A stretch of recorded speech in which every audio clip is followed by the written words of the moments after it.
ఏర్పాటు చేశారు. Praise the lord. నేను దైవజనుల్ని వారి ఏర్పాట్లు, వారి పరిస్థితులన్నీ గమనిస్తుంటే ఇదేదో వాళ్ళ పేరు ప్రఖ్యాతుల కొరకు ఏర్పాటు చేసుకున్నట్టుగా నాకు కనబడ్డంలా. ఒకే ఒక్క ఆశ, భారం వాళ్ళ హృదయాల్లో ఉంది. అదేంటంటే ఈ గ్రామంలో ఉన్న ఇంకా అనేకులు రక్షణ పొందాలి. ఇది దైవజనుల భారం. చాలామంది అనుకునే సంగతులు ఏమిటంటే, చాలామంది అనుకునే విషయాలు ఏమిటంటే, ఏమండి మతాలు మార్చేస్తున్నారు. ఏం మారుస్తున్నారు? చిన్నపిల్లలైతే, ఓ 10 సంవత్సరాల పిల్లలైతే చాక్లెట్ ఇచ్చి రా బైక్ ఎక్కంటే ఎక్కుతారు. బిస్కెట్ ప్యాకెట్ ఇచ్చి మీ మమ్మీ నేను తీసుకుని రమ్మందే అంటే వెంటబడి వెళ్ళిపోతారు. ఏమండి, ఇక్కడ కూర్చున్నది ఏం చిన్నపిల్లలే కాదు, మాయ చేయడానికి, భ్రమపరచడానికి. అందరూ ఎంతో అంతో వయసు ఉంది, ఎంతో అంతో అనుభవం ఉంది, అన్ని విషయాలు గ్రహించగలిగిన వాళ్ళే ఇక్కడ ఉన్నారు. మిమ్మల్ని ఎవ్వరూ మాయ చేయాల్సిన అవసరం లేదు. ఇక్కడ జరుగుతున్న కొన్ని విషయాలు, ఈ సభలు ఎందుకు అనే విషయాలు నేను 2-3 చెప్తాను. దానికి ముందు మరొకసారి బైబిల్ గ్రంథం నుంచి 34వ కీర్తన 4వ చరణాన్ని చదువుకుందాం. 34 విచారణ 4. ఆయన నాకు ఉత్తరం ఇచ్చెను. నాకు కలిగిన భయములన్నిటిలో నుండి ఆయన నన్ను తప్పించెను. అందరూ ఒకసారి ఆమేన్ చెప్పండి. ఇంకొంచెం గట్టిగా చెప్పండి. నిశ్చయముగా ఒక దైవ సేవకునిగా మిమ్మల్ని అందరినీ దీవిస్తూ చెప్పడానికి ఇష్టపడుతున్న మాట ఏంటంటే, మీ భయములన్నీ తప్పించబడునుగాక. హల్లెలూయా. ఈ రోజున ప్రతి మానవుడు కూడా భయం గుప్పిట్లో మనుగడ చేస్తున్నాడు. తన ఆరోగ్యాన్ని గూర్చిన భయం, ఆర్థికపరమైన అప్పులను గూర్చిన భయం, పిల్లల భవిష్యత్తును గూర్చిన భయం, చేసే వ్యాపారాలను గూర్చిన భయం, చేస్తున్న ప్రయాణాల విషయమై భయం. ఓ విషయం చెప్పనా? అడుగు తీసి అడుగు వేయాలంటే ఆలోచన. నేను ఇది ప్రారంభించాను, ఏం జరిగిద్దో ఏంటో, ఎటుపోయి ఎటొచ్చిద్దో అని రకరకాల భయాలు మనసులో పెట్టేసుకొని ఏం చెయ్యాలో దిక్కు తోచని పరిస్థితుల్లో నేటి మానవుడు మనుగడ చేస్తున్నాడు. అందుకనే దేవుని వాక్యాన్ని బట్టి మీతో చెప్పడానికి ఇష్టపడుతున్న మాట ఏంటంటే, ఈ 34వ కీర్తన దావీదు గారు వ్రాస్తూ అంటారు, ఏమండి, నేను యెహోవా యొద్ద విచారణ చేయగా, నేను యెహోవా యొద్ద విచారణ చేయగా ఆయన నాకు ఉత్తరమిచ్చెను. నేను యెహోవా యొద్ద విచారణ చేయగా ఆయన నాకు జవాబిచ్చాడు, ఆయన నాకు సమాధానం ఇచ్చాడు.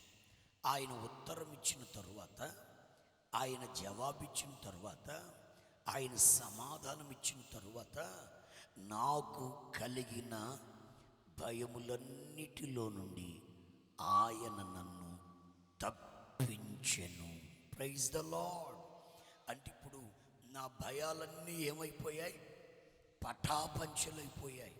హల్లెలూయా.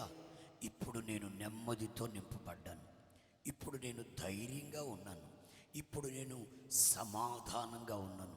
ఈ రాత్రి మీరు ధైర్యముతో నింపబడుదురుగాక, నెమ్మదితో నింపబడుదురుగాక, మీ కుటుంబాలు సమాధానంతో నింపబడునుగాక, మీ భయములన్నీ మిమ్ములను విడిచి తొలగిపోవునుగాక. భయములన్నిటిలో నుంచి తప్పించే దేవుడు మన దేవుడు. హల్లెలూయా. ఏ దేవుడు?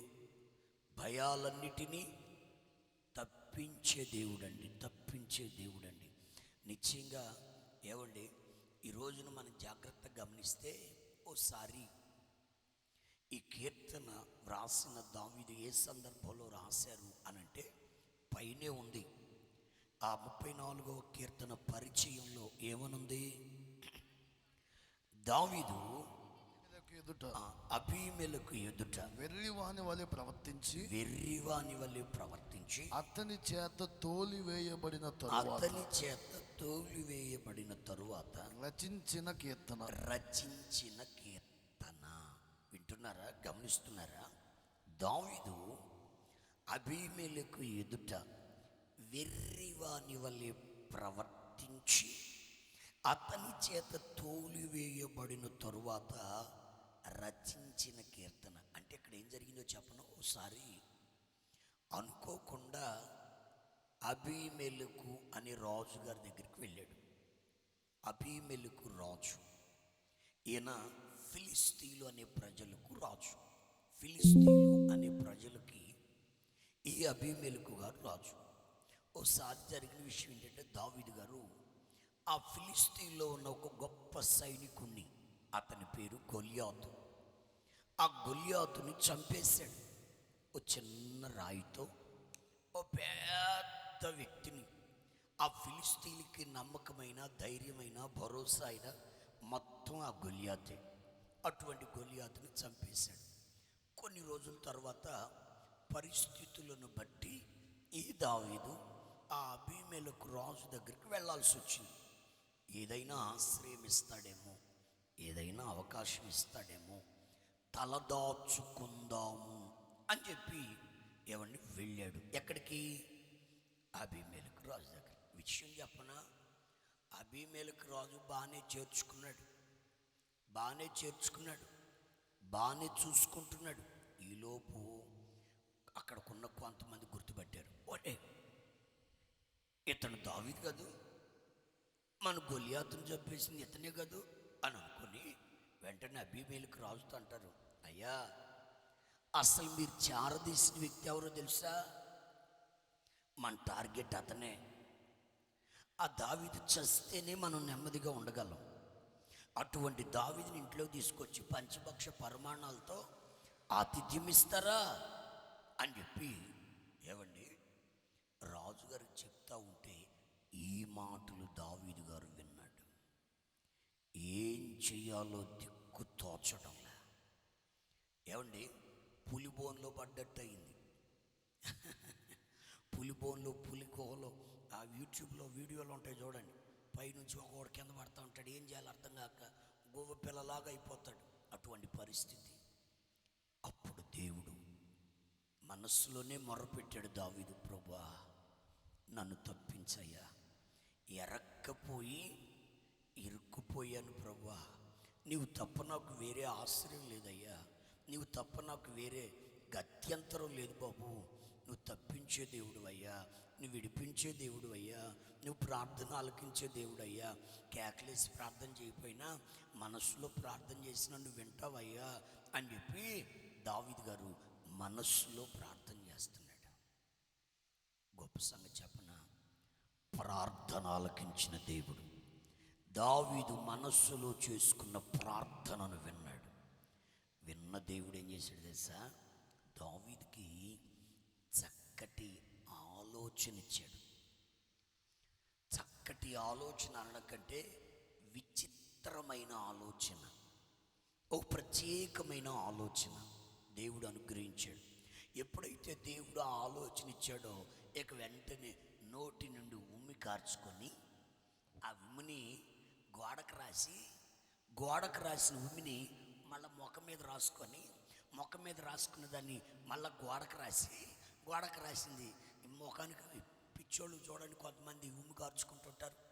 అలా పిచ్చి చేష్టలన్నీ చేస్తున్నాడు, ఒక వెర్రి పట్టిన వాడి వల్లే.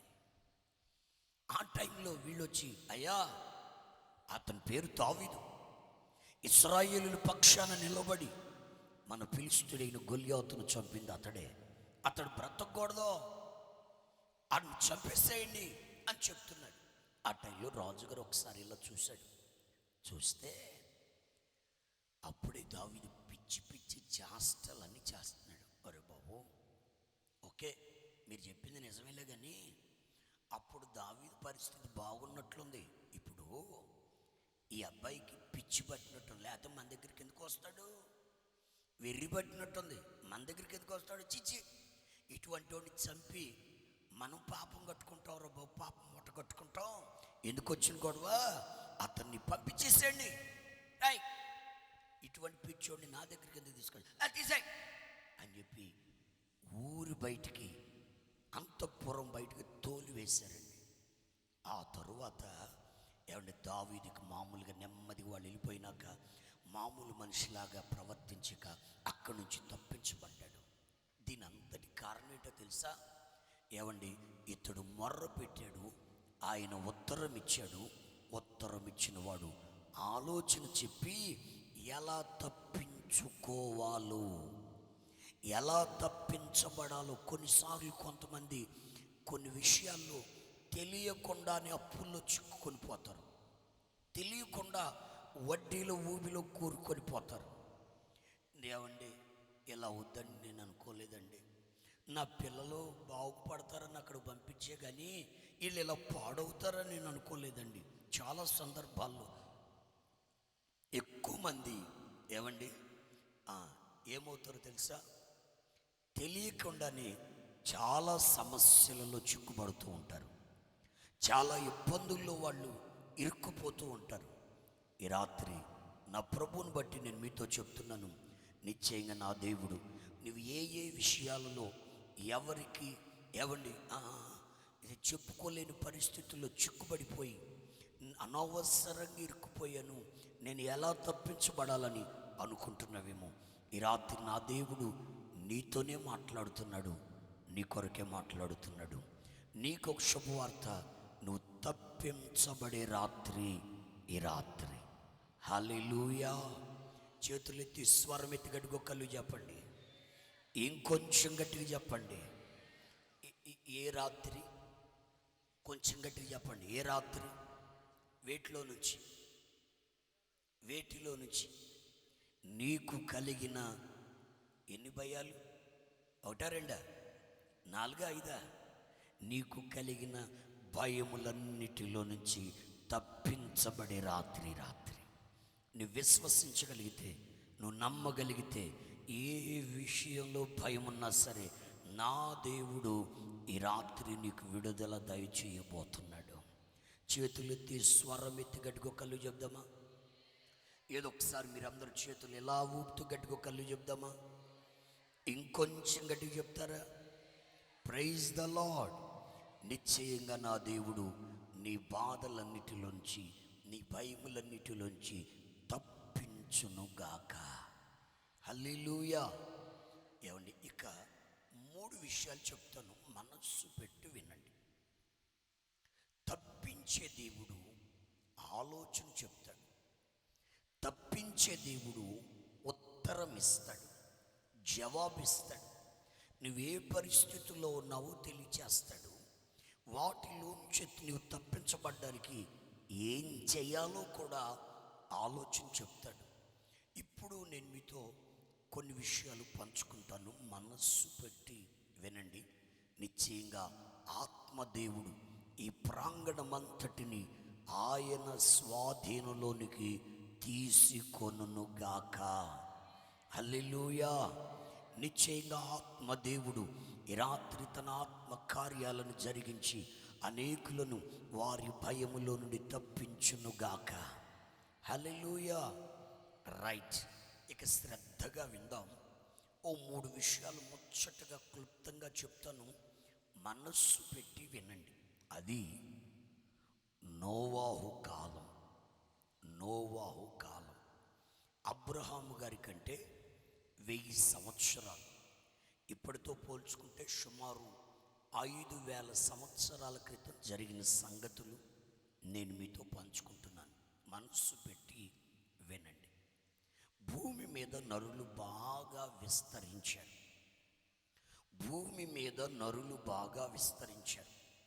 నరుల కుమార్తెలు చక్కని వారని దేవుని కుమారులు చూచి వారితో పాపం చేయడం ప్రారంభించారు. ఎంతటి పాపం అంటే వారి హృదయములోని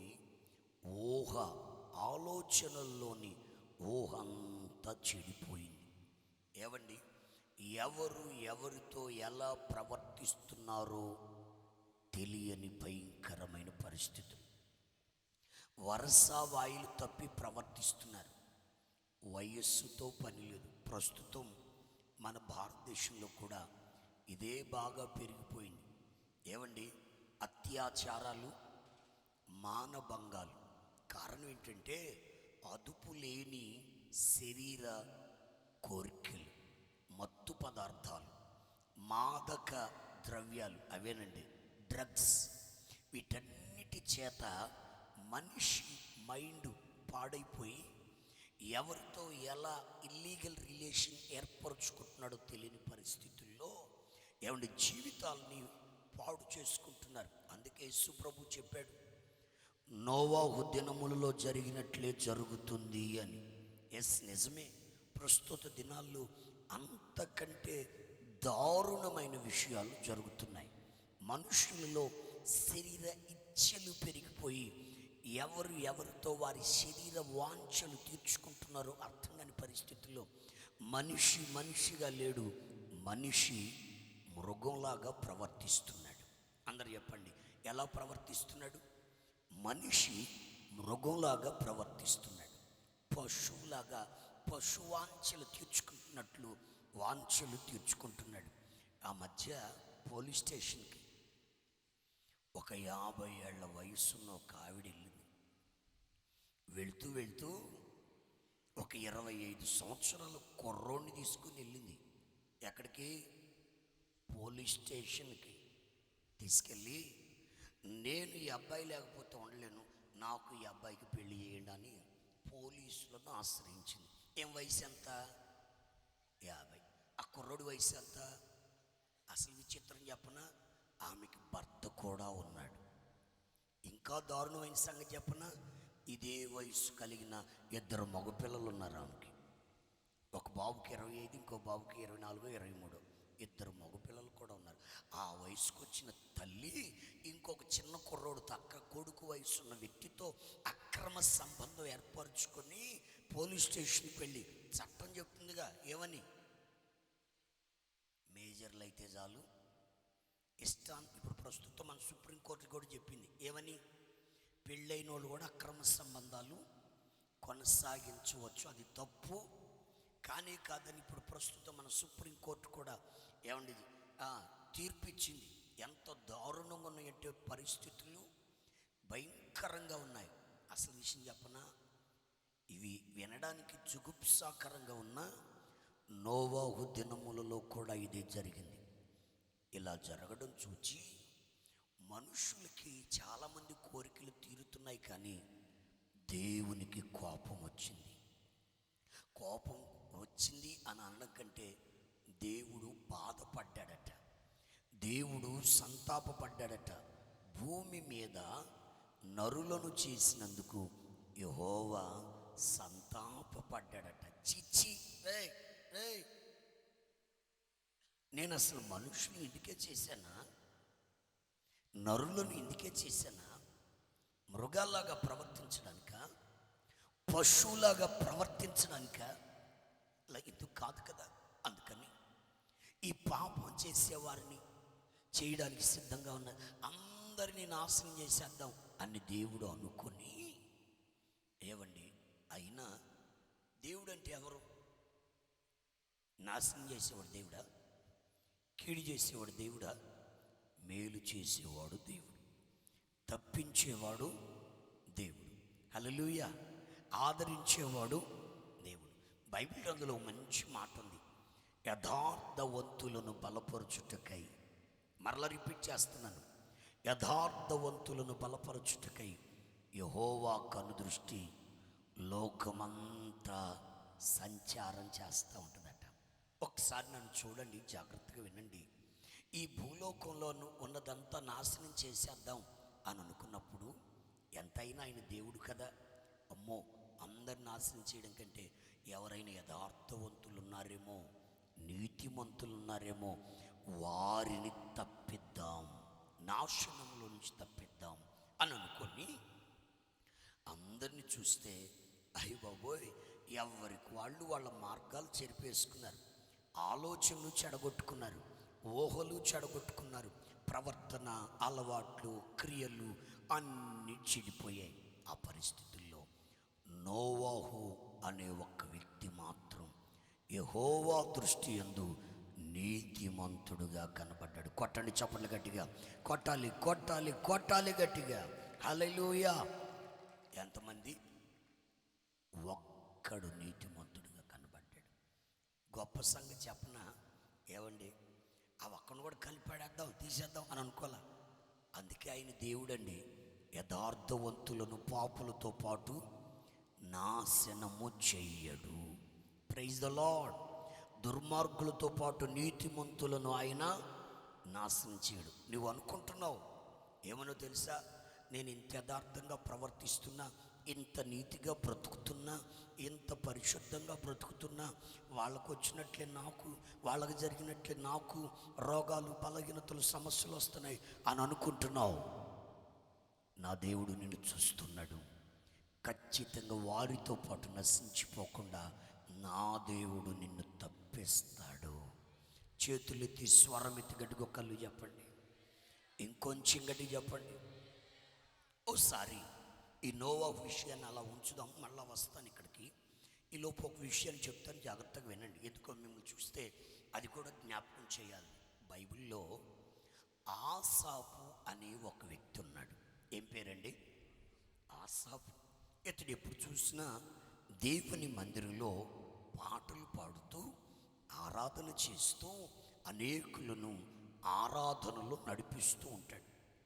ఉదయం లెగిస్తే మందిరం, 24 గంటల మందిరం, ఆరాధన, స్తుతి, స్తోత్రం, ఇది తప్ప వేరే దారి లేదు.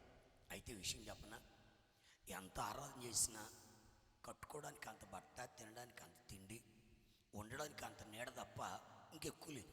విషయం చెప్పనా, ఆరాధన చేస్తున్న వాడికి కొంచెమే ఉంది. అక్రమంగా ప్రవర్తిస్తున్నారే, దుర్మార్గంగా ప్రవర్తిస్తున్నారే, విచ్చలవిడిగా ప్రవర్తిస్తున్నారే, వారు మాత్రం మేడల మీద మేడలు కట్టేస్తున్నారు, పొలాల మీద పొలాలు కొనేస్తున్నారు. అప్పుడు ఈయనకు ఒక ఆలోచన వచ్చి, చిచ్చి, భక్తి లేదు, ఏమి లేదు, ప్రార్థన ఆరాధన అంటూ బ్రతుకుతూ ఉంటే నాకేమో ఏమీ లేదా, దుర్మార్గంగా ప్రవర్తిస్తూ, మోసాలు చేస్తూ, అబద్ధాలు ఆడుతూ, అక్రమ సంబంధాలు ఉంటూ, ఇష్టానుసారంగా ప్రవర్తించే వారికేమో ఏమండి మేడల మీద మేడల అంత అభివృద్ధి అని చెప్పి అనుకొని, చిచి, ఇక ఇదే లాస్ట్ రోజు, ఇదే చివరి రోజు, ఇక రేపు నుంచి ప్రార్థన వదిలిపెట్టేస్తాను, ఇక రేపటి నుంచి భక్తిని వదిలిపెట్టేస్తాను, ఇక రేపు నుంచి పరిశుద్ధంగా బతకను, నేను కూడా దుర్మార్గంగా ప్రవర్తిస్తా, నా కోరికలను తీర్చుకుంటా అని చెప్పి అనుకొని ఆ రోజు రాత్రి దేవుని మందిరంలోకి వెళ్ళి పడుకున్నాడట. ఇక ఎందుకని, రేపు నుంచి చర్చికి రానిక, ప్రార్థన లేదు, గీర్థన లేదు, భక్తి లేదు, పాడలేదు అనుకొని పడుకున్నాడు. పడుకున్న తరువాత కాసేపటికి ఓ కళ. ఆ కళలో జరిగింది ఏంటంటే, ఏమండి, ఆ కళలో జరిగింది ఏంటంటే, అదే ఇందా చెప్పాను కదా, తిరణాల ఒక కొండ దగ్గర పెద్ద తిరణాలు జరుగుతుంది, జాతర. అందరూ చాలా హ్యాపీగా ఉంటున్నారు. పాడేవాడు పాడుతుంటే, ఆడేవాడు ఆడుతుంటే, ఎగిరేవాడు ఎగురుతుంటే, తిరిగేవాడు తిరుగుతుంటే, ఆ కల్లో కూడా ఇతడు చూస్తుంటే అక్రమాలు చేసేవాళ్ళు ఉన్నారే, 2-3 భార్యలు పెట్టుకొని నడుస్తున్న వాళ్ళు ఉన్నారే, మోసాలు చేస్తున్న వాళ్ళు ఉన్నారే, ఏమండి, వీళ్ళందరూ ఆడుతూ పాడుతూ గంతులేస్తే ఇష్టానుసారంగా తిరుగుతున్నారు. ఇక చూడండి, ఈయనకి కల్లో కూడా కోపం వచ్చింది దేవుడి మీద. చిచ్చి, దేవుడికి కొంచెం కూడా న్యాయం లేదు. చెప్పండి, దేవుడికి ఏమి లేదు? మాట్లాడరండి, చెప్పండి. ఎప్పుడు అంటారు ఈ మాట? మీరు చెప్పండి, నేను చెప్పనా? ఎవరైనా మంచి యవ్వన వయసులో ఉన్న కుర్రోళ్ళు చచ్చిపోయారనుకో, ఏమంటారు? దేవుడు కొంచెం కూడా లేదమ్మా. అసలు విషయం ఏంటంటే, వాడికి తల్లిదండ్రులు చెప్పారు, పెద్దోళ్ళు చెప్పారు, ఏమని? ఒరే నాన్న అంత స్పీడ్గా బండి తోలబాకరు అంటాడు. నాకు తెలుసులే అన్నాడు. ఏమండి ఆడు వెళ్ళి ఏం చేశాడు? ఆగిన లారీని గుద్దేసి చచ్చాడు. ఆడు చచ్చాడు. ఏమండి ఆల్రెడీ ముందు చెప్పారా పెద్దోళ్ళు చాలాసార్లు, ఒరే నాన్న అంత స్పీడ్ వద్దని. ఇప్పుడు దేవుడి న్యాయమా ఇది న్యాయమా? మనోళ్ళు ఉంటారు ఊరికే ఈ శవాల దగ్గర ఏడుస్తారు చూడండి. ఏమనుకోబక్కండి నన్నమ్మ, ఆడవాళ్ళకి అర్జెంటుకి వచ్చేస్తుంది. ఏంటిది? రెడీగా ఉంటాయి ట్యాప్లు. ఆ ట్యాంకులు ఎక్కడ ఉంటాయో తెలియదు కానీ ట్యాప్ తిప్పితే మాత్రం ఖర్చీలు తడిసిపోతాయి. ఇప్పుడు మాత్రం మీరు చాలామంది నవ్వుతున్నారులేండి. గట్టిగా ఒక్కళ్ళు చెప్పండి, ఇంకొంచెం గట్టిగా చెప్పండి. వాళ్ళు ఏడిసేవి ఏడుపు ఏడవక దేవుడు కొంచెం కూడా లేదమ్మా. అబ్బా ఏం లేదండి దేవుడికి. అబ్బా ఆడు పోయి ఓవర్ స్పీడ్ వెళ్ళి ఆడు చెప్తే ఎవరి మీద పెడుతున్నారు? మాట్లాడరు ఏంటండి? ఇప్పుడు ఆసక్తి కూడా అది అనుకుంటున్నాడు, దేవుడికి న్యాయం లేదు, పరిశుద్ధంగా యథార్థంగా నమ్మకంగా నీతిగా నేను బతికితే నేనేమి ఎట్టే ఉన్నా మోసాలు చేస్తూ అబద్ధాలు ఆడేవాడు అంతస్తుల మీద అంతస్తులు కట్టేస్తున్నాడు అని అనుకుంటున్నాడు. ఈలోపు అసలు విషయం చెప్పండి, నన్ను చూడని చెప్తా. ఒకడు ఎగురుకుంటా డ్యాన్స్ వేసుకుంటా ఏది తాగి తందనాలు నడతా విడిగా ప్రపంచం తాగు వచ్చి ఒక ఆ కొండ మీద ఒక అంచుకు వచ్చేసరికి కాలు జారింది. కాలు స్లిప్ అయింది, జారి కింద పడ్డాడు. ఎక్కడికి వెళ్తున్నాడు చూస్తే అగాధంలోకి వెళ్ళిపోతున్నాడు. అగాధానికి అడుగు లేదండి, వెళ్ళిపోతూనే ఉన్నాడు.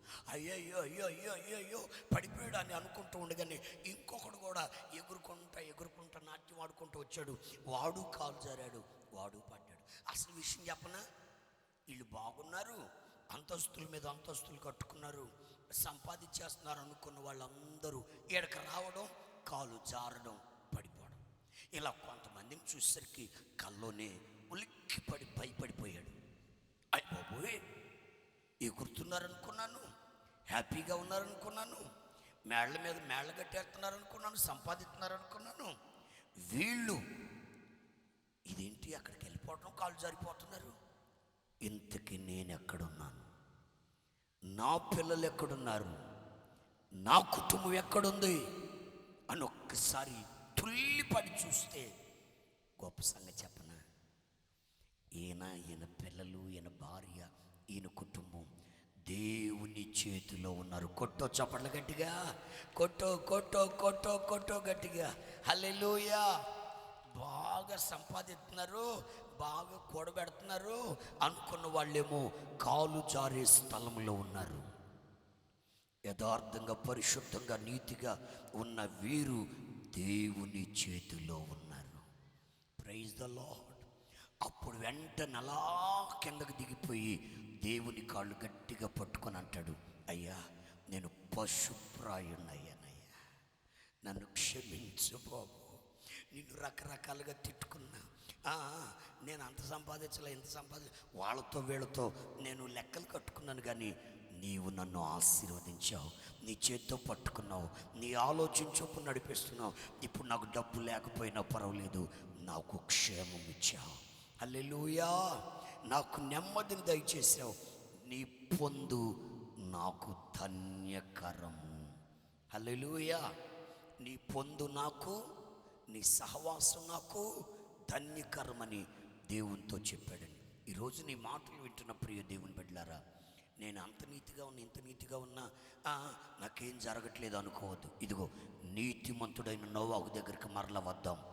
దేవుడు అందరిని నాశనం చేయాలనుకున్నప్పుడు ఆయన దృష్టిలో నీతిమంతుడు నోవాహు కనబడ్డాడు. వెంటనే నోవాహుతో దేవుడు అంటాడు, నోవాహు, ఈ లోకమంతటిని నేను నాశనం చేయబోతున్నాను, అయితే నీవొక్కడివే నువ్వు నీతిమంతుడిగా కనబడ్డావు కనుక నిన్ను, నీ కుటుంబాన్ని ఈ జలప్రళయం నుంచి తప్పించాలని నేను అనుకుంటున్నాను.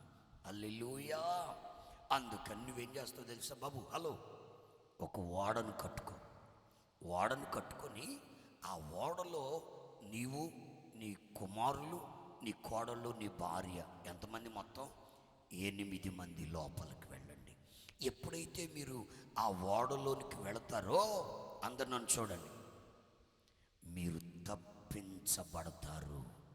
హల్లెలూయా అని దేవుడు నోవాహుతో మాట్లాడి, అప్పుడు నోవాహు ఏమన్నాడు తెలుసా? ప్రభువా, అయ్యా, ఎప్పుడో వచ్చే జలప్రళయానికి ఇప్పుడు వాడెందుకయ్యా? అయ్యా, ఇప్పుడు నేను కట్టలేనయ్యా, నా వయసు పెద్ద అయిపోయింది, ఇక నేను మాత్రం ఇప్పుడు నాతో ఇద్దరు అన్నారులేండి, హలో, నాతో ఒక ఇద్దరు అన్నారు, అయ్యా ఇంక ఈ వయసులో బాప్తిజం పొంది మేము భక్తి ఏం చేస్తాంలే అయ్యా, రేపో మాపో పోయే వాళ్ళకి ఏందంట నీకే అవసరం. ఎందుకో తెలుసా? చస్తే తిన్నగా నరకానికి వెళ్తావు కనుక ఈ కోటాలు ఎందుకో చెప్తానని చెప్పాను కదా, అదిగో నిన్ను నరకం నుంచి తప్పించడానికి. దాని పేరే రక్షణ. ఏంటది? ఇక్కడ ఏదో మతాలు మార్చేసి సంఘాలు పెంచుకోవడానికి కోటాలు పెట్టలేదండి. నిన్ను నరక కోపం నుండి తప్పించాలని, నిన్ను యమగుండం నుంచి తప్పించాలని. హల్లెలూయా. చేతులెత్తి స్వరం ఎత్తి గడ్డుకొక్కలు చెప్పండి, ఇంకా కొంచెం గట్టిగా చెప్పండి, హల్లెలూయా. మీరు జాగ్రత్తగా గమనిస్తే ఇక మారు మాట మాట్లాడలేదండి. నోవాహు దేవుని చిత్తానికి లోబడి ఓడను కట్టి తను, తన భార్య, తన కుమారులు, తన కోడళ్ళు అందరూ ఓడలోకి వెళ్ళారు. ఇప్పుడు చదవండి ఆదికాండం 7వ అధ్యాయం 7వ వాక్యం. అప్పుడు నోవాహును, ఆదికాండం 7వ అధ్యాయం 7వ వాక్యం. అప్పుడు నోవాహును అతనితో కూడా అతని కుమారులను, అతని భార్యయు, అతని కోడళ్ళను ఆ ప్రవాహ జలములను తప్పించుకొనుటకై ఆ ఓడలో ప్రవేశించిరి. అయ్యగారు మళ్ళొక్కసారి చదవండి అయ్యగారు. అప్పుడు నోవాహును అతనితో కూడా అతని కుమారులను, అతని భార్యయు, అతని కోడళ్ళను ఆ ప్రవాహ జలములను తప్పించుకొనుటకై. వేటిని తప్పించుకోవడానికి? ప్రవాహ జలము. ప్రజలందరినీ, ప్రపంచాన్ని నాశనం చేసే ఆ ప్రవాహ జలములను తప్పించుకొనుటకై ఆ ఓడలో ప్రవేశించిరి. అందరూ ఆమేన్ చెప్పండి. చేతులెత్తి స్వరం ఎత్తి కొంచెం గట్టిగా చెప్పండి, హల్లెలూయా. ఇప్పుడు మంచి మాట మీరు జ్ఞాపకం చేసుకోండి, గమనించండి. నీవు తప్పించబడాలి అనంటే ఎక్కడికి రావాలి? ఓడలో ప్రవేశించాలి. అనండి అనండి అనండి అనండి. నంబర్ 1 గుర్తుపెట్టుకోండి, ప్రవాహ జలములను తప్పించుకొనడానికి అనండి. ఏం తప్పించుకోవడానికి? ఏంటి ప్రవాహ జలములు? లోకాన్ని నాశనం చేసే, ప్రపంచాన్ని నాశనం చేసే, ప్రజలను నాశనం చేసే ఈ ప్రవాహ జలములను తప్పించుకోవాలంటే ఖచ్చితంగా ఓడలో ప్రవేశించాలి. దీన్ని అందరూ నన్ను చూడండి, క్రొత్త నిబంధన ఏమందో తెలుసా? రక్షణ ఓడ. అందరు చెప్పండి, ఏ ఓడ? అందరు చెప్పండి, ఏ ఓడ? ఇదేనండి ఈ రోజున చివరి దినాల్లో దేవుని మందిరము అనే ఓడ, సంఘము అనే ఓడ. ఈ ఓడ దేనికి సాదృశ్యం? చెప్పండి, అందరు చెప్పండి, దేనికి సాదృశ్యం? రక్షణకి. ఈ ఓడ మందిరానికి, ఈ ఓడ సంఘానికి సాదృశ్యం. నువ్వు తప్పించబడాలి అనంటే ఖచ్చితంగా ఇప్పుడు ఎక్కడికి రావాలి? అందరూ ఒకసారి నన్ను చూడండి. నువ్వు తప్పించబడాలంటే ఇప్పుడు ఎక్కడికి రావాలి చెప్పనా? సంఘంలోనికి రావాలి. అనండి అనండి, చెప్పాలి చెప్పాలి. ఎక్కడికి రావాలి? కొంచెం నోరు తెరిచి చెప్పండి, ఎక్కడికి రావాలి? కొంతమంది ఏమంటారు తెలుసా? పాస్టర్ గారండి, మాకు ప్రభు అంటే నమ్మకమేనండి, మేము కూడా మనసులో ఆ ప్రభునే తలుసుకుంటాం, ఇంట్లో ఏ పని చేయాలన్నా, ఏ పని ప్రారంభించాలన్నా ఆ ప్రభునే మనసులో తలుసుకుంటామండి, కాకపోతే చర్చికి రావనే కానీ. ఏందంట? చర్చికి రావనే కానీ అయ్యగారు, లెగితే మేము ప్రభునే తెలుసు. నేను చెప్పనా? నువ్వెంత ప్రభుని తలుసుకున్నా నువ్వు తప్పించబడవు, గుర్తుపెట్టుకో. కారణం ఏంటంటే నువ్వు ఖచ్చితంగా ఓడలోకి రావాలి. ఓడలోకి ప్రవేశించకుండా ఓడలోనికి నీవు తప్పించబడలేవు. హల్లెలూయా. చేతులెత్తి స్వరం ఎత్తి గడుగో కళ్ళు చెప్పండి. మీ అందరికి ఒక శుభవార్త చెప్పనా? ఇదిగో ఇక్కడ ఈ మందిరం, ఏ మందిరం అయ్య గారు? సియోను క్రీస్తు ప్రార్థనా మందిరం. ఇదిగో ఇక్కడ పెట్టారు, సియోను క్రీస్తు ప్రార్థనా మందిరం. చెప్పనా? ఇది ఒక ఓడ. అందరు చెప్పండి, ఇది